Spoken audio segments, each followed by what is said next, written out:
Films are never going to be great as a general rule because video games are not designed to tell stories. They're designed to be great games. Sometimes they use story to drive the games, but they aren't structured in a narrative like a true narrative. And as a result, you end up with a muddled story that doesn't translate well to film. Ladies and gentlemen, boys and girls, your favorite anime feature king in YouTube, and that was Robert Cargill, the writer from Robert Cargill from the writer from Sinister and Doctor Strange. As you guys can see, he does not have the oddest. I would say like not the oddest, but he thinks that there are not many video game movies, and he is right that there's the video games that's not good, but he's the type of people from Hollywood that has a low bar of video game movies, because as he stated before, that there's not very good storytelling. He pretty much said like Resident Evil is it's a zombie in a mansion, that's it, and the movie they pretty much said the movie didn't really portray that or whatever. This is why I disagree with, because there are some video game movies out there that's pretty darn good. Case in point, like we got again Mortal Kombat did well in the box office. We got maybe the first two Resident Evil movies, possibly the third one, Detective Pikachu did well in theaters, and that's pretty much all I can think of off the top of my head. I'm sure there's more. You please guys let me know in the comments. So, but and the reason I'm doing this right quick just to get this off, because I am doing my own review for the first Mortal Kombat movie, and I may talk about the Mortal Kombat Conquest, which is a live action TV show named before Mortal Kombat. Then of course Annihilation. I may cover Defenders of the Realm, don't know, but anyway, I digress. Here we go, because I feel like this might be a long video here, but I feel like the main problem and the source problem is that they're not really going for the source material. And I always say this when I talk about anything from video games, comic books, mangas, animes. I always get that, okay, hey, you can change the story, but you gotta keep what made it great. You gotta keep the core values, what made fans want to see this film. And like case in point, I'm going to use Resident Evil here for example. And like I said before, the first two films, possibly the third one, to me it was good. I actually enjoyed the movie because, well, as Paul W.S. Anderson stated, that this is like a prequel towards the game, and I get it because it is an interesting concept. But hey, okay, here we go. We're going to go ahead, tell the story, but we're going to tell from this aspect, but we're going to keep what made the game or the core concept good. Granted, he kept some core aspect of it again because you're telling a story that we don't know about. So to me, that was kind of okay. But moving into Resident Evil 2 or Resident Evil Apocalypse, we got already different characters. Of course, with Resident Evil 3 on the video game, it's a prequel / sequel. But like it's before Claire and Leon, then after Claire and Leon. So again, so pretty much he kind of merged Resident Evil 2 and 3 together. And what hurt me with Resident Evil as a general or as in whole, our classic characters had to take a side back to Alice. Now, don't get me wrong, I think Alice is a interesting character from her development to up to now. Then with the points when she did got paused, I was a little peeved, but not too much. When's Chris gonna get in here? We need Chris in here. And eventually when Chris come in, he was pretty much downplayed with her and Claire. So it like that's the thing about it, because like right now the story had to really focus around Alice. But here's a clip.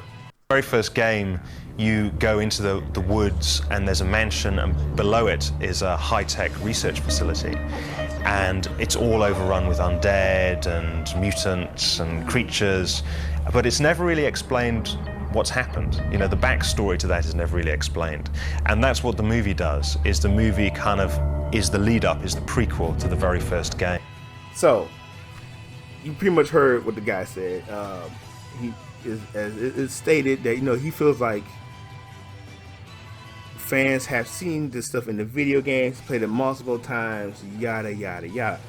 Okay, I get that, but as a fan and a player of the video game, we want to see those classic moments on the big screen.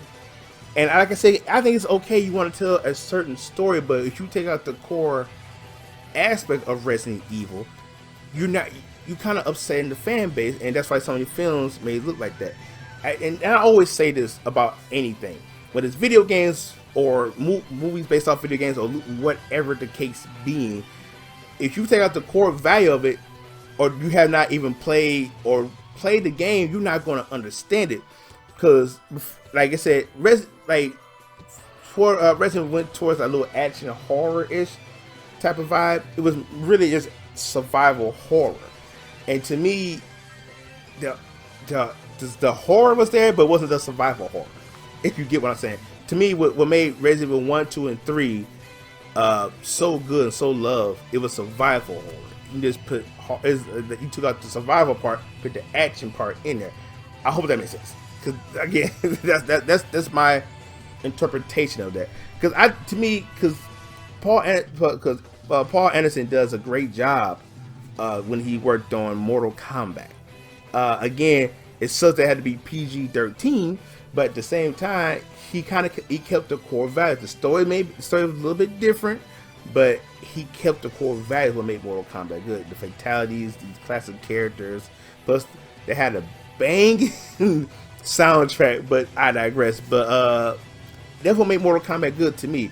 You had these classic characters in this film. I know some people, my boy Sonic Marquise, he said the one thing he's like, oh man, he said we're gonna have Scorpion Sub-Zero, we're about to go at it.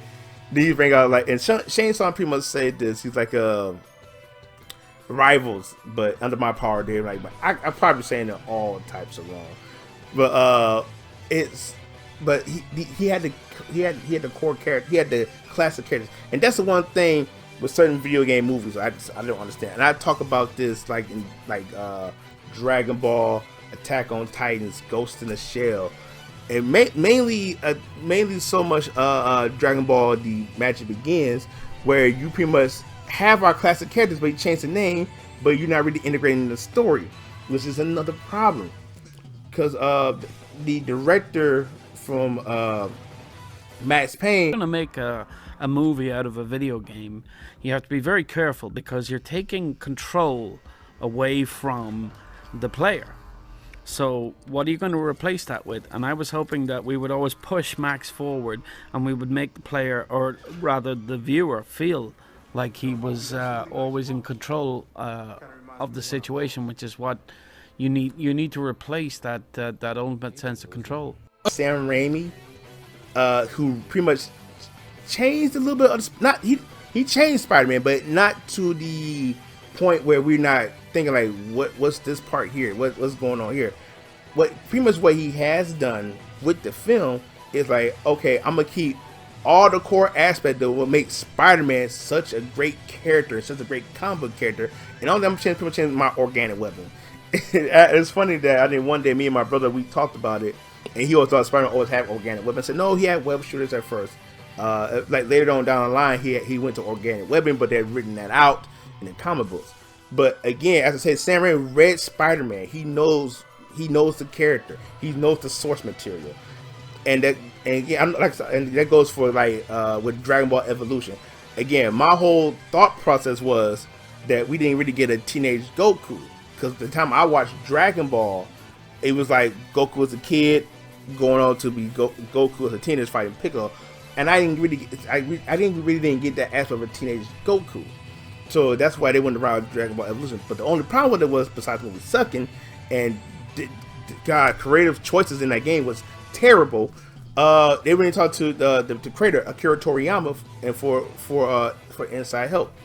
I came at one lady, I cannot recall her name, but she was at YumaCon last year, and she was part of the Battle Angelita movie that came out. I want to say, was it early this year or probably late?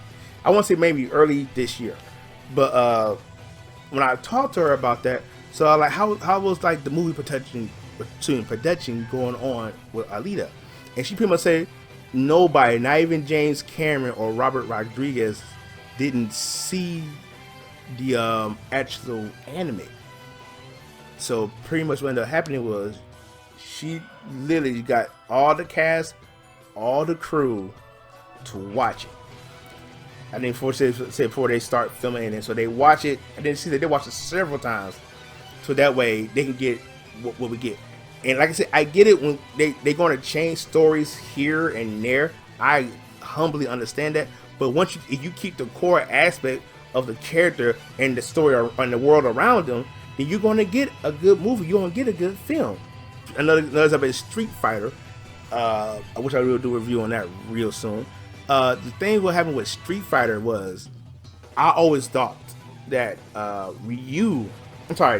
was the main character because what M. Bison did to Guile. Matter of fact, the best thing about Street Fighter was actually M. Bison. It's those type of movies that's so bad is good. That's why it's such a cult classic. But I see why they went the route of Guile and M. Bison, because M. Bison done so much dirt to Guile, where supposedly he killed his friend and turned him into a monster. And matter of fact, they did an animated show for that on USA Network when they were showing cartoons at the time. And so that's why that was my whole thought process. But until I actually read the lore about Street Fighter, that Ryu was the main character. Ryu was the one going through this, and all the struggles dealing with the Satsui no Hado, or aka Evil Ryu, stuff like that. And I was like, oh, so this is why the movie did bad. And besides, Jean-Claude Van Damme coming in high as heck, sometimes drunk. But it made me understand that it made me want to do my homework on certain films and like certain video games I play. And like I said, going off like Resident Evil, Mortal Kombat, which I'll be focused on doing sometime soon for Resident Evil, because it's a lot of movies, 6 movies. I gotta go through that and take my time and do my review for it. But that was the problem. I mean, even though Street Fighter, you had these classic characters, but you changed their backstory, where Chun-Li is a Interpol agent, but she's a undercover news reporter. Barrock, who's a straight up work for Shao, is working with Chun-Li and E Honda. Ryu and Ken they steal from like drug smugglers and those who sell guns to people. It's only person that actually have right who is in the army is pretty much is Guile. Dhalsim, he's a scientist, but he's really a shaman. And Blanca is not Charles. It wasn't Charles Blanca. It was Charlie Nash. Charlie and Blanca are completely 2 different characters. And so that's I see why the story it makes so much convoluted. It's so convoluted because it's like everything's so messed up. The character's not right. But I feel like, again, if you get certain directors who has a love for this, not just love for the game, but make sure a love for telling the right story for it. And like I said, for me, the first Tomb Raider movie, I think it didn't follow no storyline, but it somewhat kept the core aspect of Lara Croft, the sexy. And I didn't see the new Tomb Raider yet, but I heard it was ups and downs with critics. But that's the thing. That's the problem with when you try to get video game movies out there now in the day, because they just slap a name and say, hey, the people are gonna come see it. Yeah, people gonna see it, but they ain't gonna dash it because you're not taking the time out to to do your work, do the research of it. And I like going off like I hear people saying like, what about Japanese movies like based off anime and stuff like that? Well, I have talked about that, like Attack on Titan's Full Metal Alchemist. To me, those were one of the worst films based off an anime I had ever seen. Because think about this, like for Attack on Titans, I'm going to get ready to wrap up real soon. What going on with Attack on Titans? You mess up the characters. I mean, like production wise, look good, but what damaged the movie for me was because how they did the characters. And I'm like, And the one thing we all know as Attack on Titan fans, that Mikasa is crazy about Eren. You hurt Eren, you gonna pay the price. You know, it's like, again, I get you tell the story, but if you take out the core aspect of these characters, it's not going to do well.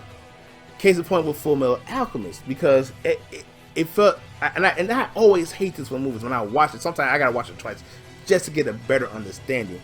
Because if you give us like this is the thing, because Full Metal Alchemist, they had their own version. The people had their own version. Then there's they have versions where you directly follow the manga, and with Brotherhood, it directly followed the manga. And so by that happening, you had a good anime, because Jesus, Full Metal Alchemist Brotherhood had like these over 50 episodes. Now in the live action movie of Full Metal, here you giving us 2 different Full Metal Alchemists, give us all this stuff in a 2-hour format, which was, and they wanted to make more sequels for Full Metal, but it didn't work out like that. I did a review. I'm gonna list all certain reviews I'm gonna list on. You guys can check them out for yourself. But as I watched this movie, I was like, man, this is really bad. It's like cause the beginning part had me. I was in. Then it just like you messed with some of the core elements, because like you didn't put emphasis what happened to Mina and Alexander, where they got merged as a chimera, and then they had to kill him. It's like you missed so much stuff. Again, like I get when you want to tell your own story, but at the same time, you're not. You want to tell your story, but you take out the core parts to make these classic games, movies, animes to live action great. So that's pretty much the problem here. But like I said, I'm gonna leave a link to DX Fans 619 in the description below. You guys can check out his videos for yourself. I hope y'all enjoyed this, because I wanted to do a video about this for a good minute. And like I said, so don't worry, sometime this week you guys will get my Mortal Kombat review. I may talk about Mortal Kombat Conquest, which I did watch all the way through, which is the live TV series of it. I hope you like this. I hope you like this video. Took a little time after doing it. Don't worry, I'm gonna get my green screen back up real soon. I just want to use this as my backdrop for now until I get my green screen back up. And thank you guys for watching, and taking time with your busy schedule, watch your favorite random, and of course, make sure you like, share, subscribe, tell your friends about me, and please, I must say it again, please, you guys stay random. I'll see you all in the next video. Nothing else I wanna see. They grab a mic and hit a stage and kill it on the scene. Persevering for my team so they can acquire cream. Find out what the words pay